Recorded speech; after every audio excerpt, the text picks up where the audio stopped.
Hello students, मैं कोमल गुप्ता आपकी chemistry teacher और आज फिर से एक और बार हम इस चैप्टर को लाए हैं जिसका नाम है aldehyde ketones and carboxylic acid. And for God sake आज इस चैप्टर को हम सम अप कर देंगे और आज की क्लास इस चैप्टर की भाई आखिरी क्लास है, तो अच्छे से पढ़ें, अपनी आंखें, मुंह, नाक, कान सब खोल के इस चैप्टर पे फोकस करें। तो आज की क्लास में हम क्या करने वाले हैं? आज की क्लास में भाई हम कार्बोक्सिलिक एसिड्स के साथ अदर कंपाउंड्स की रिएक्शंस देखेंगे। अदर कंपाउंड जैसे वाटर के साथ देखेंगे, वो एक्टिव मेटल्स के साथ देखेंगे और बहुत बहुत सारी रिएक्शंस पढ़ेंगे। और एक आधी नेम रिएक्शन तो पढ़नी बनती है ना, फिर जब ऑर्गेनिक केमिस्ट्री पढ़ रहे हैं तो शुरू करते हैं हमारी फर्स्ट रिएक्शन के साथ, जो कि हम करवाने वाले हैं भाई मेटल्स के साथ।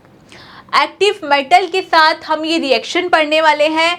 देखो, अल्कोहल की रिएक्शन मान लो अगर हम किसी एक्टिव मेटल के साथ करवाते हैं तो एक बात मैं अच्छे से जानती हूँ कि एक्टिव मेटल के साथ रिएक्शन करवाने पे जो सबसे पहला काम होता है वो क्या होता है? हाइड्रोजन गैस का इवॉल्व जो है वो यहाँ होता है।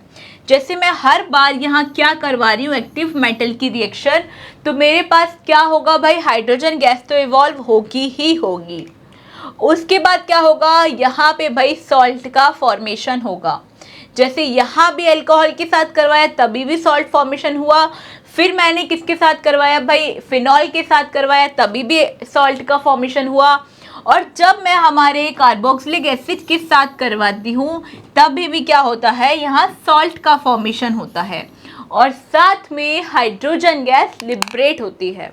ठीक है, ये बहुत सिंपल रिएक्शन है। मेटल्स के साथ आप किसी की भी रिएक्शन करवाओ, हाइड्रोजन गैस इवॉल्व होगी ही होगी। ये तो बात हुई हमारे एक्टिव मेटल के साथ।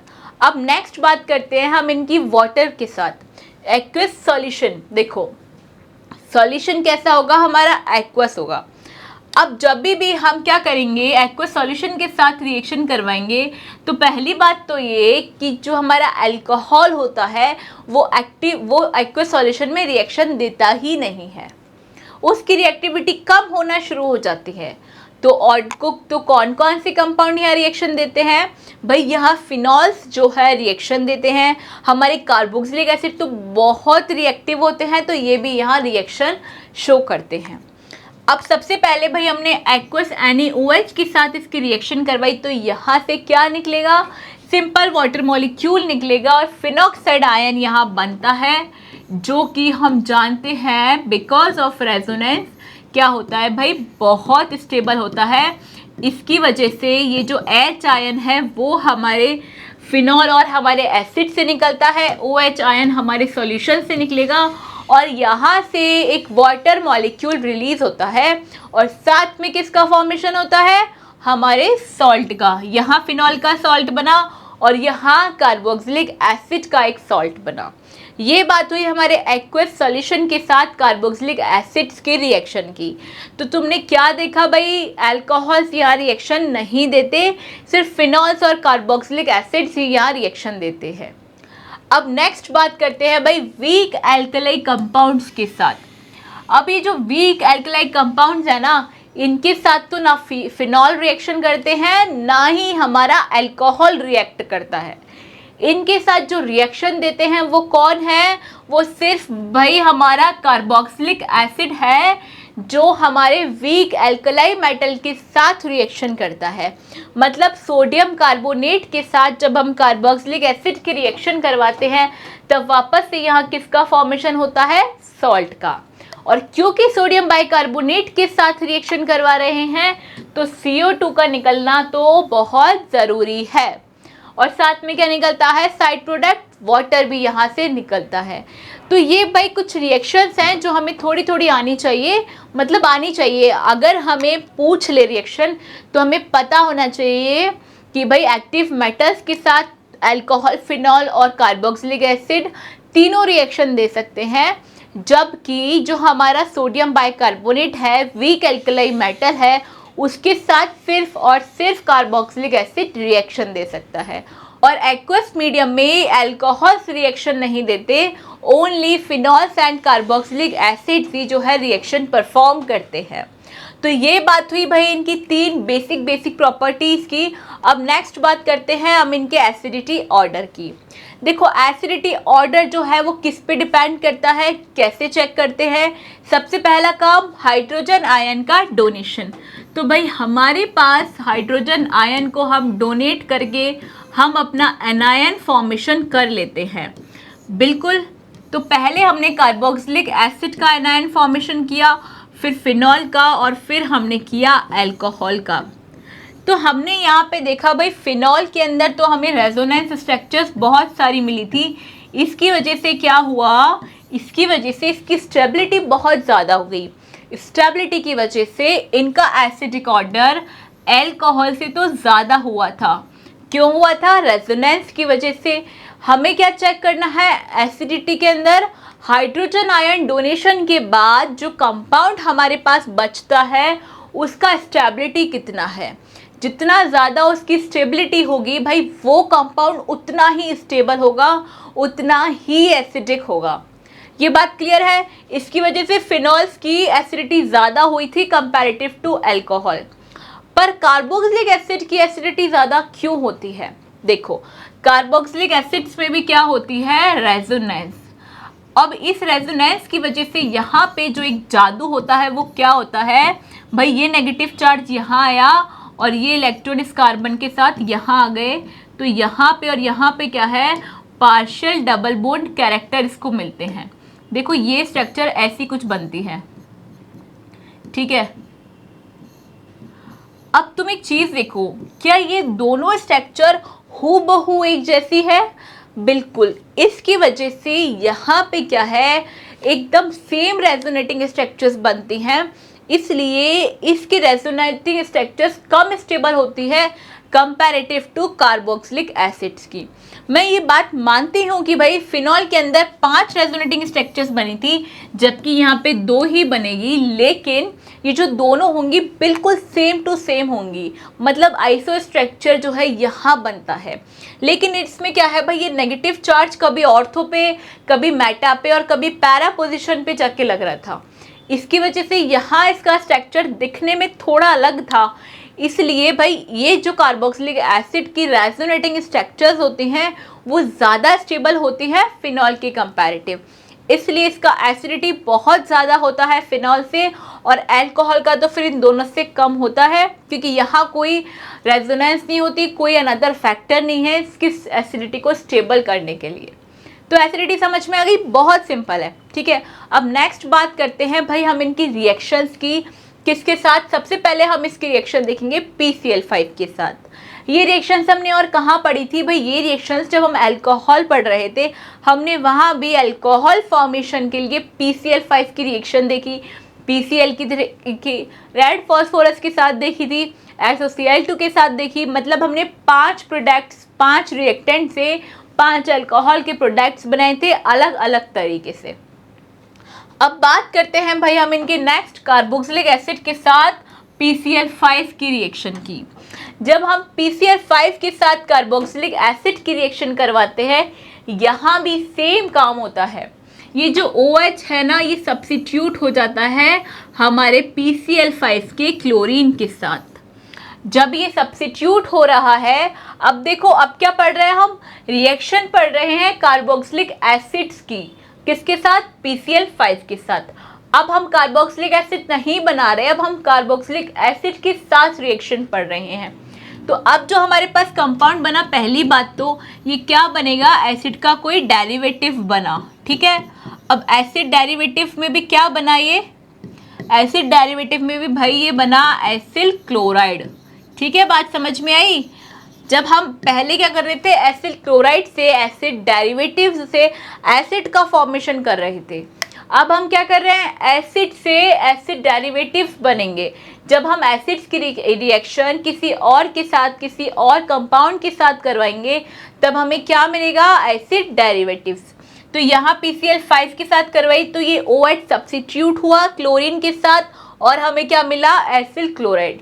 फिर वापस से PCl3 के साथ रिएक्शन करवाई, यहाँ क्या हुआ, यहाँ भी भाई ये OH सब्स्टिट्यूट हुआ, यहाँ भी हमें सेम कंपाउंड मिला एसिल क्लोराइड। जो फ़र्क है इन दोनों रिएक्शन में वो क्या है, इनके जो साइड प्रोडक्ट्स हमें मिलेंगे वो अलग होंगे। यहाँ PCl3 के साथ HCl निकला, जबकि यहाँ क्या निकला भाई, फॉस्फोरिक एसिड। तो ये दोनों रिएक्शन हुई PCl5 और PCl3 के साथ। अब नेक्स्ट बात करते हैं SOCl2 के साथ। SOCl2 के साथ क्या होता है, वापस से भाई यहाँ भी OH आयन सब्स्टिट्यूट हो जाता है क्लोरीन के साथ, और क्या बन गया, एसिल क्लोराइड। और वापस से क्या बनी भाई, थायोनिल गैस और HCl। इसके साइड प्रोडक्ट्स भी अलग होंगे पहले वालों से। ये रिएक्शन हमारी हुई PCl3, PCl5 और SOCl2 के साथ। अब बात करते हैं हम एसिड की कुछ और रिएक्शंस की। जैसे एसिड की रिएक्शन मान लो हम अमोनिया से करवाते हैं, तब क्या बनता है। एसिड की रिएक्शन अमोनिया से करवाने पे क्या मिला, amide, acid amide. Acid amide भी क्या है भाई, एक डेरिवेटिव है। देखो यहाँ भी क्या हुआ, ये जो OH आयन था मेरे पास, ये किससे सब्स्टिट्यूट हुआ, NH2 से। इसका मतलब यहाँ पे जो हमारे पास निकला रिएक्शन में वो क्या है, वाटर मॉलिक्यूल इस रिएक्शन में रिलीज हो जाता है। और एक और बात देखो भाई, ये एसिड है और ये बेस है, तो जब भी तुम एसिड बेस की रिएक्शन करवाओगे तो हमेशा क्या होगा, वाटर मॉलिक्यूल निकलेगा ही निकलेगा। ठीक है, इसको बोलते हैं न्यूट्रलाइजेशन रिएक्शन। तो ये रिएक्शन हुई अमीन्स के साथ, जब करवाए तो क्या बना, एसिड अमाइड बना। ये भी क्या है, एसिड का एक डेरिवेटिव है। नेक्स्ट रिएक्शन देखो, नेक्स्ट रिएक्शन, इसका नाम बताओ क्या है, हमने कहाँ पढ़ा था, नॉमेनक्लेचर में। इसका कॉमन नेम बहुत फेमस है, जो कि क्या था भाई, थैलिक एसिड। ये थैलिक एसिड की रिएक्शन हम जब अमोनिया के साथ करवाते हैं तब क्या होता है भाई, यहाँ से दोनों OH ग्रुप सब्स्टिट्यूट होके NH2 लेके आते हैं। अब ये NH2 क्या करता है भाई, यहाँ से कौन सी गैस निकाल देता है, हाइड्रोजन, और क्या मिलता है हमें, NH। ये जो कंपाउंड मिला, इसके साथ भाई हम एक लंबी सारी रिएक्शन पढ़ेंगे, लेकिन अमोनियाज में पढ़ेंगे। जब हम अमोनिया वाला चैप्टर पढ़ेंगे, अमीन्स पढ़ेंगे, तब हम इस रिएक्शन को फर्दर ऑन प्रोसीड करेंगे।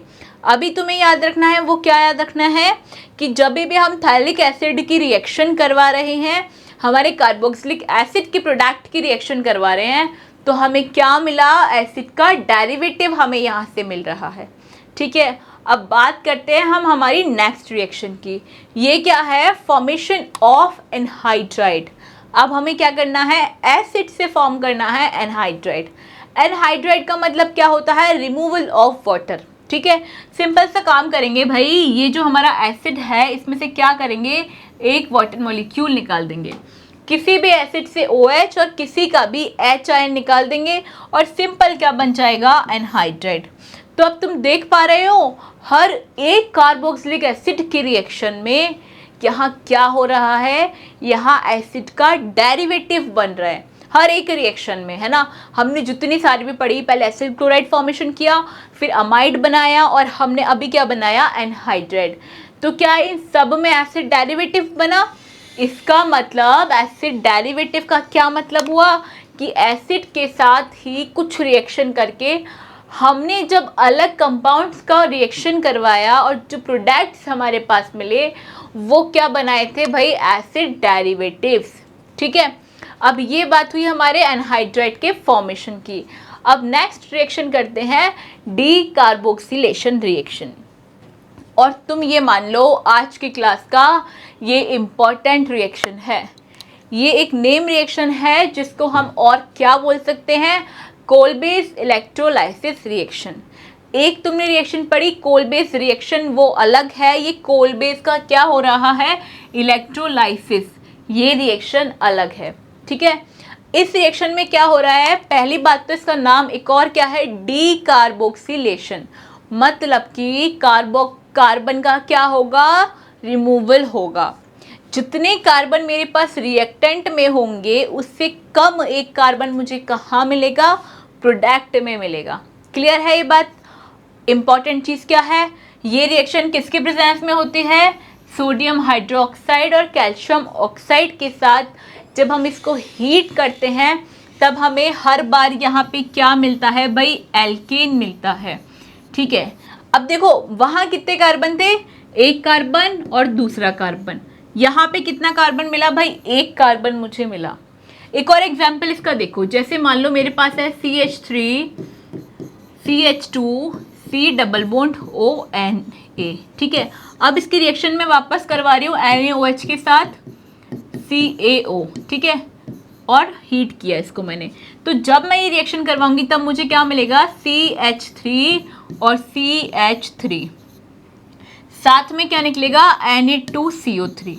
तो अब तुम ये देखो, ये जो सोडियम कार्बोनेट बन रहा है ना, ये क्या कर रहा है, हमारे कंपाउंड, हमारे रिएक्टेंट के एक कार्बन को लेके जाता है, जिसकी वजह से हमारे रिएक्टेंट और प्रोडक्ट साइड में नंबर ऑफ कार्बन्स अलग हो जाते हैं। ये इकलौती नेम रिएक्शन है जिसके अंदर कार्बन्स के नंबर क्या होंगे, चेंज होंगे। जो हमने एल्किल बेंजीन्स के साथ रिएक्शन पढ़ी थी उसमें क्या हो रहा था भाई, वहाँ पे नंबर ऑफ कार्बन तो चेंज हो रहे थे, पर सिंपल हम उसमें ऑक्सीडेशन देख रहे थे। हम क्या करवा रहे थे, हमारे एल्किल का ऑक्सीडेशन करवा रहे थे, और वहाँ तो कितने ही कार्बन हमारे रिएक्टेंट साइड थे, उसमें से हर बार प्रोडक्ट साइड में एक ही प्रोडक्ट बन रहा था, बेंजोइक एसिड। पर यहाँ सिर्फ एक कार्बन कम होगा, इसलिए इस रिएक्शन का नाम क्या है, डी कार्बोक्सिलेशन रिएक्शन। याद रहेगी, बिल्कुल याद रहेगी। हमें क्या करना है, जहाँ हम अभी तक अपनी सारी नेम रिएक्शंस नोट कर रहे थे वहीं पे हमें जाके एक और रिएक्शन ऐड कर देनी है जिसका नाम है डी कार्बोक्सिलेशन। अब देखते हैं हम नेक्स्ट नेम रिएक्शन, जो भी भाई इंपॉर्टेंट है। इसका नाम है हेल-वोल्हार्ड-जेलेनेस्की रिएक्शन। अजीब सा नेम है पर याद रखना पड़ेगा। वैसे तुम्हें याद रखने की ज़रूरत नहीं है, वो खुद दे देगा नाम, लेकिन कई बार क्या करता है, इसको भी जोर आता है इतना सारा टाइप करने में, हेल-वोल्हार्ड-जेलेनेस्की रिएक्शन। इसकी वजह से भाई इसको हम शॉर्ट में HVZ रिएक्शन के नाम से भी ये बहुत फेमस है। ठीक है, HVZ रिएक्शन में होता क्या है, कार्बोक्सिलिक एसिड का जो अल्फा वाला कार्बन होता है, यहाँ से भाई एक हाइड्रोजन क्या होती है, हमारे एक हैलोजन से सब्स्टिट्यूट हो जाती है। बात समझ में आई? जो हमारा कार्बोक्सिलिक एसिड के अल्फा वाला कार्बन है वहाँ से हाइड्रोजन सब्स्टिट्यूट हो जाती है और वहाँ क्या लग जाता है, एक हैलोजन। ये रिएक्शन किसकी प्रेजेंस में होती है, ये बात तो तुम्हें याद रखनी ही पड़ेगी। रेड फॉस्फोरस के साथ जो भी हैलाइड हम यहाँ लेंगे भाई, वो ही हैलाइड यहाँ जुड़ेगा। जैसे मैंने क्लोरीन ले लिया Cl2 तो Cl यहाँ जुड़ जाएगा, Br2 तो Br यहाँ जुड़ जाएगा। अब यहाँ भाई तुम फ्लोरीन मत लगा देना, फ्लोरीन और आयोडीन, क्योंकि फ्लोरीन क्या है, बहुत कम रिएक्शन देता है, और आयोडीन क्या है, आयोडीन तो रिवर्सिबल रिएक्शन देता है। इसलिए यहाँ पे हमें X क्या यूज़ करना है, क्लोरीन और ब्रोमीन ओनली। ठीक है, और फिर क्या करवाते हैं, इसका हाइड्रोलाइसिस करवाते हैं, और हमें क्या मिलता है भाई, हमारा एक सब्स्टिट्यूटेड हैलो प्रोडक्ट जो है हमें यहाँ से मिलता है। ठीक है, कार्बोक्सिलिक एसिड ही मिलेगा हमें यहाँ से, बट सब्स्टिट्यूटेड मिलेगा, मतलब हाइड्रोजन की जगह क्या आ जाएगा, एक हैलोजन। क्लियर हुई? अब भाई हम बहुत सिंपल रिएक्शंस पढ़ने वाले हैं। हमेशा की तरह हर चैप्टर की लास्ट रिएक्शंस कौन सी होती हैं, नाइट्रेशन, ब्रोमिनेशन, फलाना फलाना फलाना। हर एक में क्या काम करना है, प्रोडक्ट उठा के चिपका देना है। लेकिन यहाँ जो एक छोटी सी बात याद रखने की है वो क्या है भाई, जब हम हैलो एल्केन्स और हैलो एरीन्स के अंदर रिएक्शंस कर रहे थे तब हम क्या कर रहे थे, हमने एक ऑर्थो प्रोडक्ट बनाया था और एक पैरा प्रोडक्ट। हर बार हम ये काम कर रहे थे, बिल्कुल सही। लेकिन भाई जो यहाँ पे ये ग्रुप लगा हुआ है, ये कैसा ग्रुप है, ये -M या -R डायरेक्टिंग ग्रुप है। मतलब ये अपना इफेक्ट कहाँ दिखाता है, ये अपना इफेक्ट मेटा पोजीशन पे दिखाता है, जिसकी वजह से आने वाली जो रिएक्शन होगी, जो भी रिएक्टेंट होगा, वो इसकी कौन सी पोजीशन पे जाके जुड़ेगा, मेटा पे। और अब मेटा देखो, हमारे पास मेटा तो एक ही पोजीशन है, मतलब ऑर्थो फिर मेटा, ये वाली मेटा और ये पैरा, अब वापस ये ऑर्थो और ये मेटा।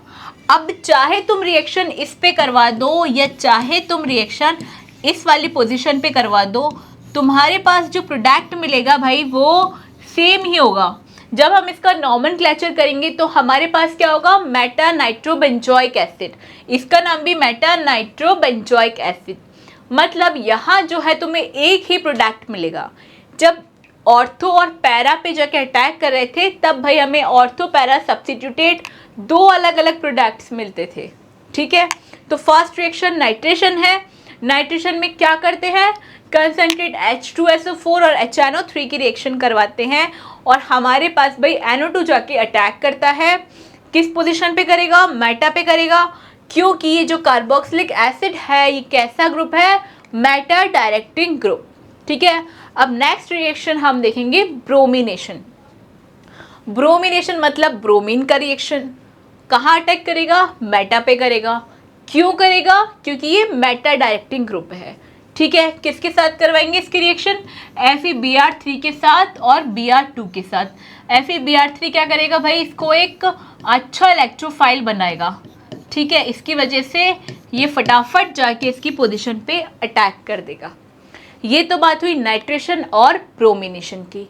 अब लास्ट रिएक्शन हमारे पास है फ्रिडिल क्राफ्ट एल्काइलेशन और फ्रिडिल क्राफ्ट एसाइलेशन। अब जो क्वेश्चन पूछेगा वो भाई फ्रिडिल क्राफ्ट से पूछने के बहुत बहुत प्रोबेबिलिटी है। क्यों है, क्योंकि ये दोनों कंपाउंड्स कार्बोक्सिलिक एसिड के साथ रिएक्शन ही नहीं देते। क्यों नहीं देते, इंपॉर्टेंट बात ये है, मतलब आज की क्लास में तुम्हें 3 इंपॉर्टेंट चीज़ें याद रखनी है। पहली क्या याद रखनी है भाई, पहली जो इंपॉर्टेंट चीज़ तुम्हें याद रखनी है वो ये है कि डी कार्बोक्सिलेशन रिएक्शन कैसे परफॉर्म हुई। उसमें जो प्रोडक्ट बना भाई वहाँ एक कार्बन कम वाला प्रोडक्ट एल्केन हमें मिला है।